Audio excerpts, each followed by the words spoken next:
의식 있는 삶을 시작하신 것을 진심으로 응원합니다. 사실 이것이 쉬운 일이 아니며 많은 사람들이 특히 나이 많은 분들은 쉽게 생각하지 못하는 부분입니다. 요즘 젊은 세대는 매우 똑똑하게 이런 것들을 실천하고 있습니다.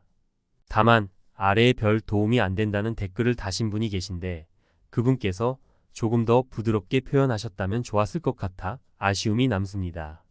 그분의 입장에서 생각해보면 여기서 이야기된 내용들은 미니멀 라이프와는 별개로 아이를 키우거나 반려동물이 있는 가정에서는 이미 실천하고 있는 것들이 많아서 그런 의견을 내셨을 겁니다. 저 또한 20년 전 아이들이 어릴 때 먼지, 진드기, 첨가제나 화학제품을 걱정하며 많은 주의와 노력을 기울였습니다. 주변 사람들도 마찬가지였습니다. 예를 들어 천소파를 없애고 커튼, 카페뉴도 치웠으며 TV를 없애고 책장을 두었습니다. 한 식탁에서 밥도 먹고 공부도 시켰죠. 비누로 머리를 감고 식초로 린스를 했던 것도 기억이 납니다. 아이들이 어릴 때 집안 살림을 특히 식기류는 망가질까 봐 미루기도 했습니다. 종합해보면 아이들이 어릴 때 많은 가정에서 이런 실천들을 이미 하고 있어서 새로울 것이 없다고 느끼셨던 것 같습니다. 그럼에도 불구하고 이런 실천들을 한다는 것은 정말 쉽지 않으며 대부분은 귀찮아서 하지 않죠. 그래서 더더욱 이러한 실천을 하시는 것을 진심으로 응원하고 싶습니다. 안녕하세요. 오늘은 제가 미니멀 라이프를 실천한 지 3년이 된 지금 더 이상 구매하지 않는 5가지에 대해 이야기해 보려고 해요. 여러분도 한 번쯤은 미니멀 라이프에 대해 들어보셨을 텐데요. 처음 시작할 때는 정말 필요한 것만 사야지라는 생각으로 접근했지만 시간이 지날수록 이 물건은 내 삶에 어떤 영향을 미치지? 라는 더 깊은 질문을 하게 되더라고요. 그래서 지금은 단순히 물건을 줄이는 걸 넘어서 내 삶을 채우는 방식을 바꾼 것 같아요. 1. 계절에 맞춘 유행 옷. 미니멀 라이프 전에는 계절마다 새로운 옷을 사는 게 너무 당연했어요. 봄에는 화사한 옷, 여름에는 시원한 옷, 가을에는 트렌치코트 같은 필수템을 사고 겨울엔 또 따뜻한 옷을 찾곤 했죠.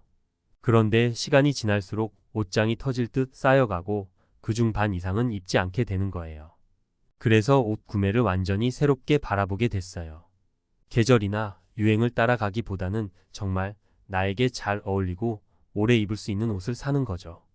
사례로 제 친구 미나는 미니멀리스트로 전향한 후 더 이상 계절 트렌드를 따르지 않아요.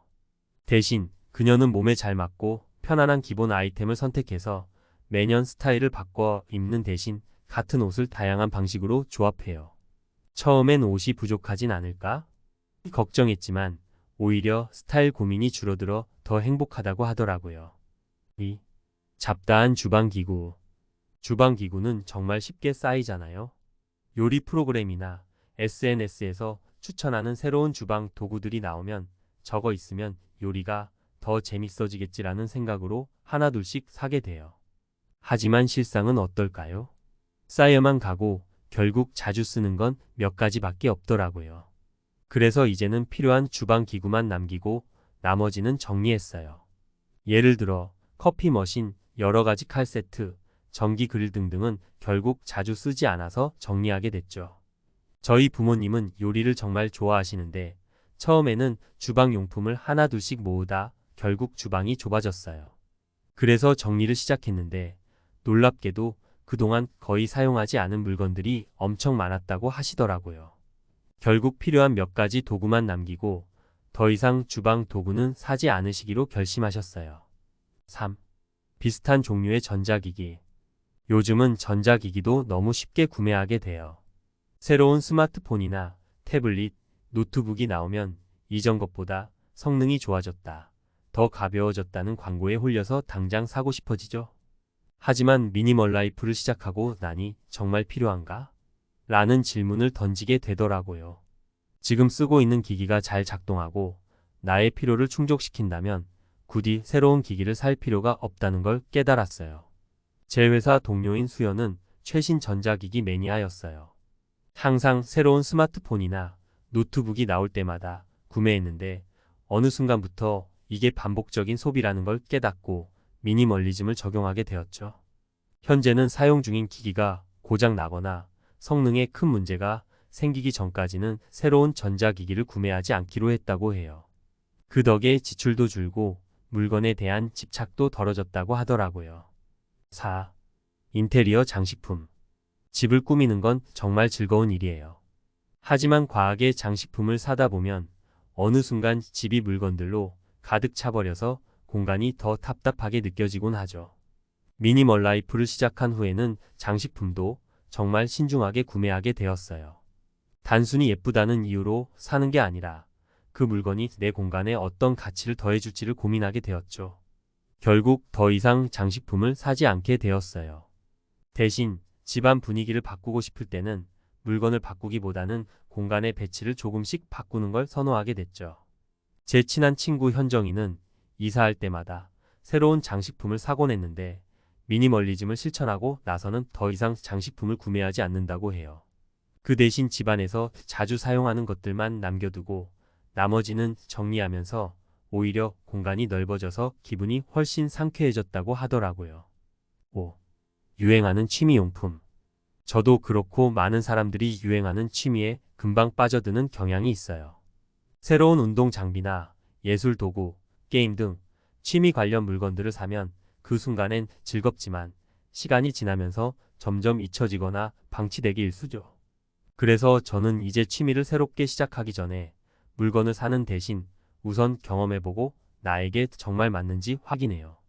만약 지속적으로 즐길 수 있는 취미라면 그때 필요한 물건을 구입하는 식으로 바꾸었어요.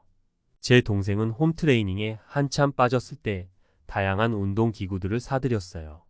처음엔 잘 사용하다가 점점 흥미를 잃고 그 기구들이 그냥 집 한구석에 방치되더라고요. 결국 불필요한 소비였다는 걸 깨닫고 지금은 새로운 취미를 시작할 때마다 최소한의 물건으로 시작하는 걸 원칙으로 삼고 있어요.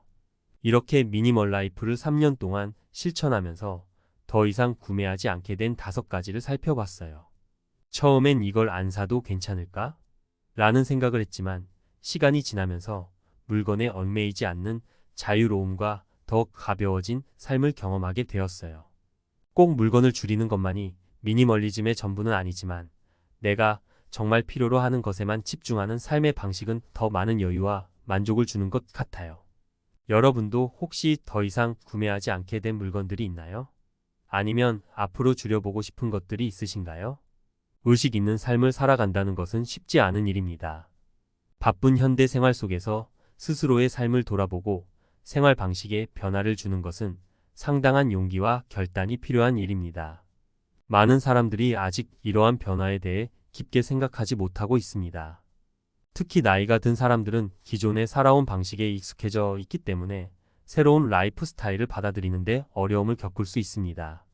하지만 요즘 젊은 세대는 이런 변화에 훨씬 더 민감하고 의식적인 삶을 선택하는 사람들이 많아지고 있습니다. 그렇다면 왜 이런 변화가 중요할까요? 그리고 이를 실천하는 것은 왜 그토록 어려울까요? 예시를 통해 설명드리겠습니다. 첫 번째 사례 미니멀 라이프와 아이 키우기. 많은 사람들은 미니멀 라이프를 실천한다고 하면 아무것도 없는 집을 떠올립니다. 그러나 아이를 키우는 가정에서는 이게 가능할까? 실제로는 가능합니다. 미니멀 라이프는 꼭 물건을 없애는 것이 아니라 필요 없는 것들에 휘둘리지 않고 꼭 필요한 것들만을 중심으로 생활하는 것을 의미합니다. 20년 전 제가 아이들을 키울 때도 마찬가지였습니다. 아이들 건강을 생각해 먼지나 진드기 걱정에 소파, 커튼, 카펫 등을 치웠고 TV 대신 책장을 놓아 자연스럽게 책 읽는 습관을 들이려고 했습니다. 아이들이 한 식탁에서 밥을 먹고 공부를 하며 자연스럽게 가족과의 시간을 보낼 수 있도록 환경을 만들었습니다. 이런 변화는 쉽지 않았지만 아이들이 깨끗하고 단순한 환경 속에서 건강하게 자랄 수 있었던 점에서 큰 만족을 느꼈습니다. 이처럼 미니멀 라이프는 아이를 키우는 과정에서도 충분히 실천 가능하며 아이들에게도 긍정적인 영향을 줄 수 있습니다. 두 번째 사례, 친환경적인 생활 습관. 자연을 보호하고 환경을 지키는 것에 대한 관심이 커지면서 많은 사람들이 친환경적인 생활 습관을 실천하려고 노력하고 있습니다. 하지만 이것이 대단히 어렵게 느껴질 수 있습니다. 비닐을 사용하지 않거나 화학 제품을 피하는 등의 작은 변화가 일상 속에서 귀찮고 불편할 수 있습니다. 하지만 제가 아이들을 키울 때 우리는 비누로 머리를 감고 식초로 린스를 대신 사용했습니다. 이 방법은 간단했지만 화학 제품을 피하고 자연스러운 방법으로 몸을 관리하는 것이었습니다. 환경을 보호하는 데는 작은 실천이 중요합니다. 현대의 화학 제품이 편리하긴 하지만 우리가 자연에서 얻을 수 있는 대안도 충분히 효과적일 수 있다는 것을 알았습니다. 이러한 작은 변화가 결국은 환경에도 도움이 되고 우리 몸에도 이롭다는 사실을 깨닫게 되었죠. 이처럼 친환경적인 생활은 귀찮고 번거로울 수 있지만 한번 실천해보면 생각보다 간단하고 오히려 더 건강한 삶을 누릴 수 있습니다. 세 번째 사례, 지속 가능한 소비. 또 하나의 사례는 지속 가능한 소비에 대한 것입니다. 우리는 소비 사회에서 살고 있고 물건을 쉽게 사고 쉽게 버리는 생활을 하고 있습니다. 하지만 지속 가능한 소비란 꼭 필요한 물건만 사고 오래 사용하면서 자원을 아끼는 것입니다. 제가 아이들을 키울 때는 특히 식기류 같은 집안 살림을 아이들이 클 때까지 미루는 경우가 많았습니다. 왜냐하면 아이들이 어릴 때 물건을 잘 망가뜨리기도 하고 자주 새로운 것을 사는 것이 낭비처럼 느껴졌기 때문입니다. 이렇게 필요한 시점까지 물건을 사지 않고 아껴두는 습관은 결국 자원을 아끼는 데 큰 도움이 되었습니다. 그리고 물건을 오래 사용하다 보면 그 물건에 대한 애착도 생기고 정말 필요한 것만 소비하게 되는 생활을 하게 됩니다. 지속 가능한 소비는 우리의 환경과 경제에 긍정적인 영향을 미칠 뿐만 아니라 나 자신에게도 더 의미 있는 소비 습관을 길러줍니다. 물건에 대한 감사함을 느끼고 소비의 가치를 다시 한번 생각하게 되는 계기가 됩니다. 결론, 작은 실천이 만드는 큰 변화. 의식 있는 삶을 산다는 것은 이런 작은 변화들에서부터 시작됩니다. 미니멀 라이프, 친환경적인 생활 습관, 지속 가능한 소비는 모두 일상 속에서 누구나 실천할 수 있는 일들입니다. 물론 처음에는 불편하고 귀찮게 느껴질 수 있습니다. 하지만 한번 실천해보면 그것이 얼마나 간단한 일인지, 그리고 우리의 삶에 얼마나 긍정적인 영향을 미치는지 알게 됩니다. 많은 사람들이 이미 이러한 생활을 실천하고 있지만 그럼에도 불구하고 여전히 어렵다고 느끼는 사람들이 많습니다. 하지만 중요한 것은 이런 변화를 시도하고 실천해 나가겠다는 의지입니다. 우리의 작은 실천이 결국은 큰 변화를 가져올 수 있습니다. 그 과정에서 느끼는 불편함이 우리와 세상을 더 나은 방향으로 이끌어가는 원동력이 될 것입니다. 결국 의식 있는 삶은 단순히 유행을 따르는 것이 아닙니다. 그것은 우리의 일상 속에서 더 나은 선택을 하고 더 나은 삶을 살아가기 위한 과정입니다. 이러한 삶을 실천하는 모든 분들을 응원하며 그 여정에서 느끼는 성취감을 함께 나누고 싶습니다. 의식 있는 삶을 이어간다는 것은 처음 결심만큼이나 꾸준한 실천이 중요한데요.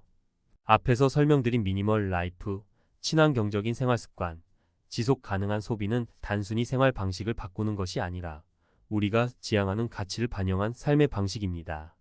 이런 방식으로 살아가면서 여러 도전에 부딪힐 수도 있습니다.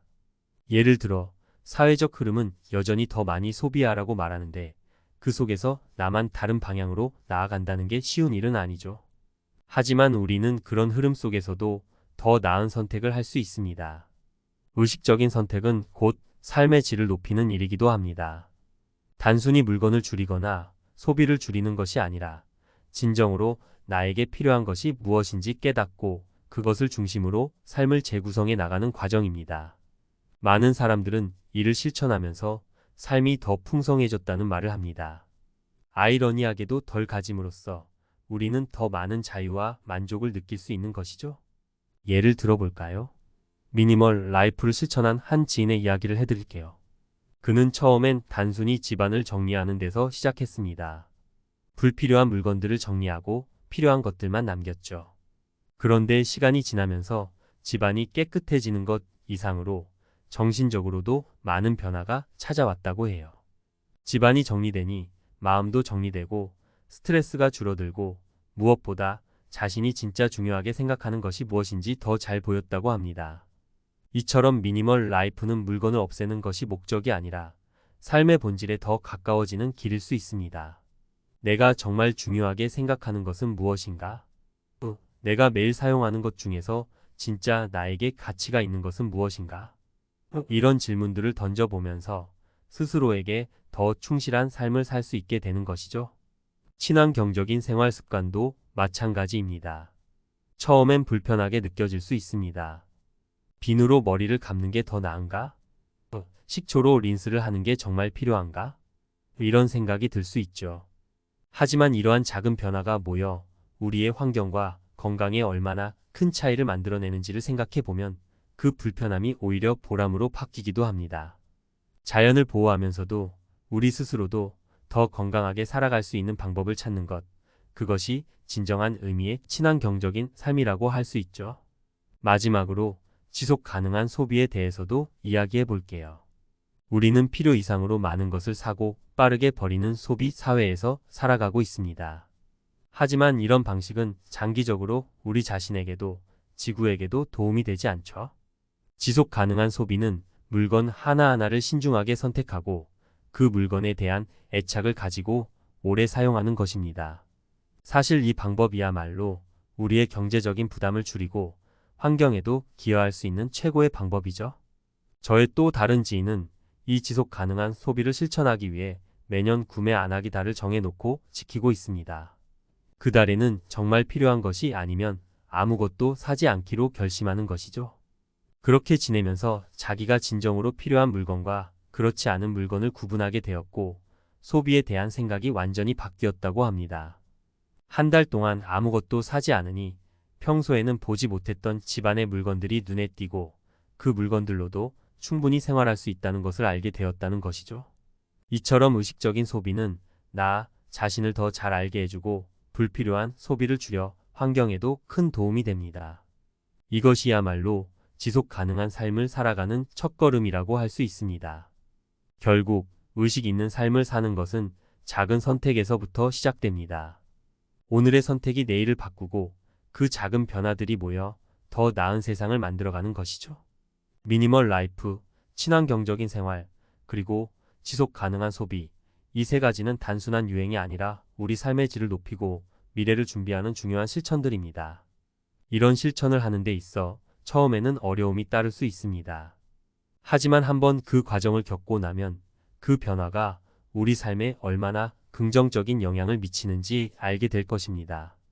의식 있는 삶을 실천하고 계신 여러분, 그 길이 때로는 어렵고 도전적일지라도 그 끝에 기다리고 있는 만족과 행복을 믿고 꾸준히 나아가시길 응원합니다. 이제 여러분의 실천은 더 이상 작은 변화가 아니라 더 나은 미래를 만드는 큰 걸음이 될 것입니다.